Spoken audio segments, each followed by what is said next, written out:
the difference between developmental surveillance and developmental screening, and identified the major milestones from birth to 5 years of age. Introduction. Child development is central to the practice of pediatrics. It begins at conception and continues into adulthood. Prenatal development falls outside the scope of this video, but a child's in utero development will impact his or her life course, particularly if she is exposed to substances, born prematurely, or affected by abnormal embryologic development. Overall, there is an increasing awareness of how profoundly maternal health can impact fetal and child development.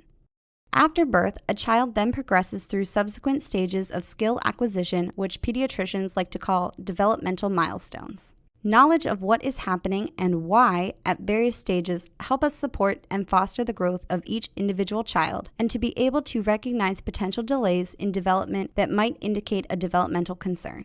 Early recognition and initiation of therapy is instrumental to address and treat developmental delays. For these reasons, developmental surveillance and screening are essential components of pediatric visits.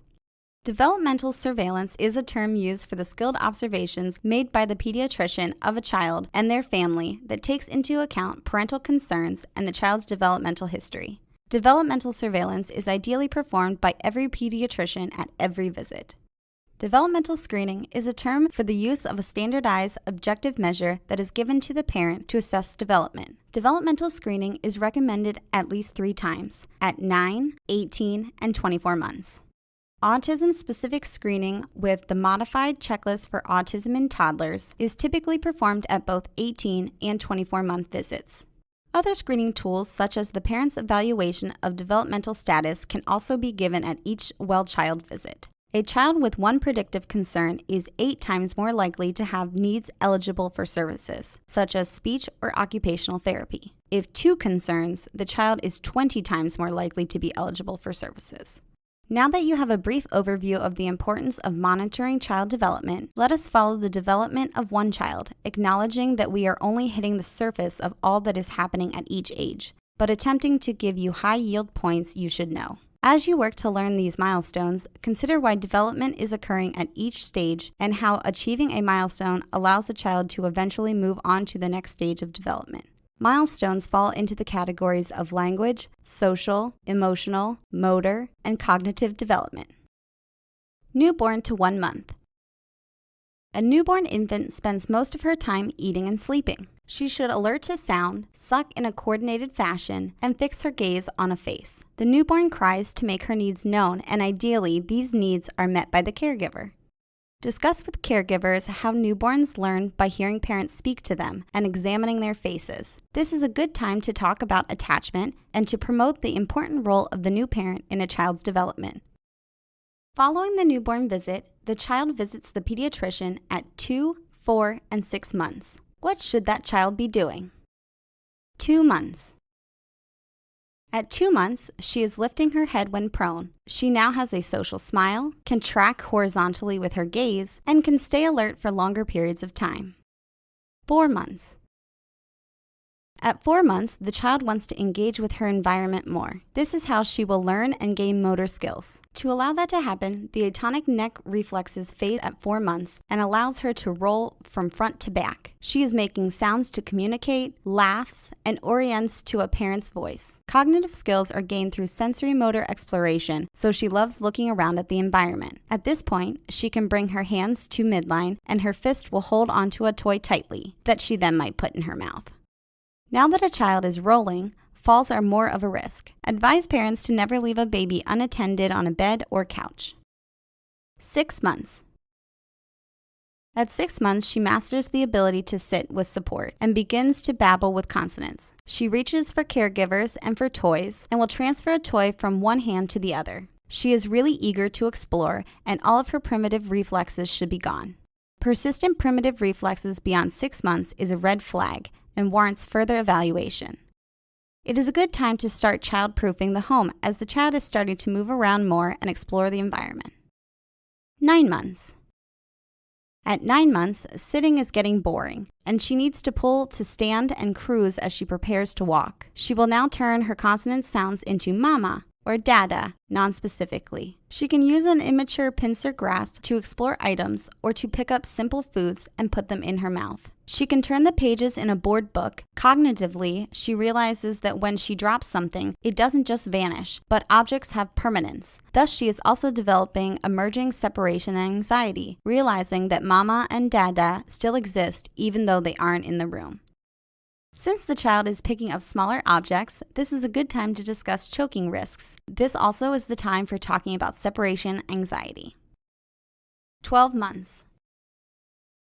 As she reaches a year, her mama and dada are applied to the correct person. She will also form at least one other word. She realizes that sounds and gestures can tell other people what she wants, and a point will emerge. She should begin to pair that point with eye contact and a sound or word to let others know she wants that toy. This is joint attention. She takes her first independent steps. She can also pick up small objects with a more developed pincer grasp, adding to her ability to learn and explore in sensory motor fashion. She can understand simple commands with a gesture like, "Come here."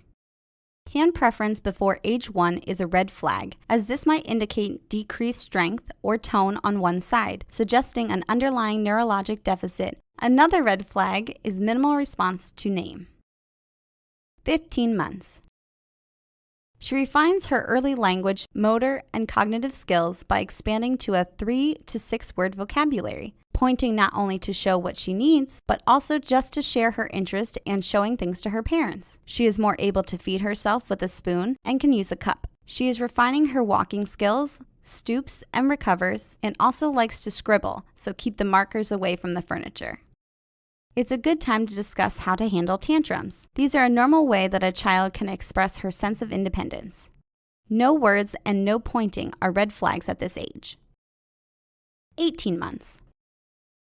Her vocabulary is doubling. She can now say between 5 to 10 words while doing plenty of jargoning. She is using her pointing ability to label at least one body part in addition to pointing to show someone what she wants. Now that she is making all of these gains, she starts using her language and motor skills to imitate those around her, often trying to help out around the house. You might find her stacking 3 blocks or starting to run. Red flags at 18 months include not pointing to show things to others, can't walk, not imitating, not gaining new words, or not noticing when caregiver leaves or returns. 24 months.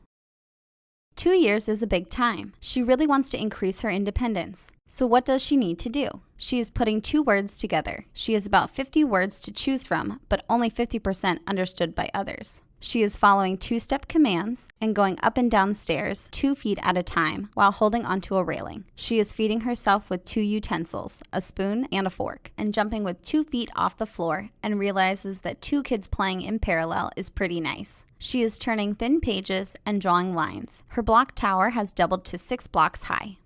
Red flags at 2 years include not using 2-word phrases, for example, drink milk, not knowing what to do with common things such as a brush, spoon, or phone, not imitating actions or words, not following simple instructions, not walking steadily, or losing skills she once had. 3 years.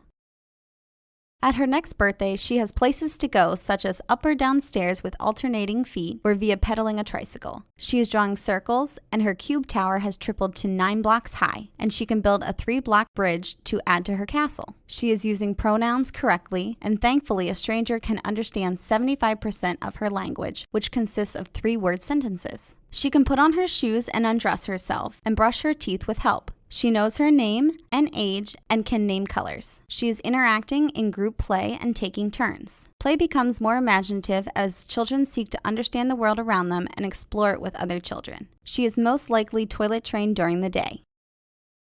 Red flags at 3 years old that should be noted include not playing pretend or not playing with other children, falling frequently, no 3-word phrases, and repetitive behaviors. 4 years.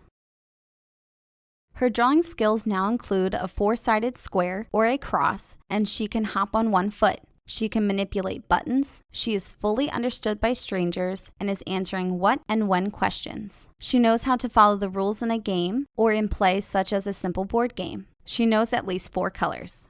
Red flags at 4 years old include difficulties with feeding, sleep, or toileting, speech is not clear, not following 3-part commands, or not speaking in short sentences. 5 years. As she prepares to enter kindergarten, she is skipping and tying her shoes. She can draw a triangle and print her first name. She draws a person with the head and body parts, and she knows her left from her right. She is ever curious, asking questions about what a word means or why we do things. She can follow a 3-step command and knows her address, birthday, and phone number. She answers more complex why questions. She can name the alphabet and count to 10.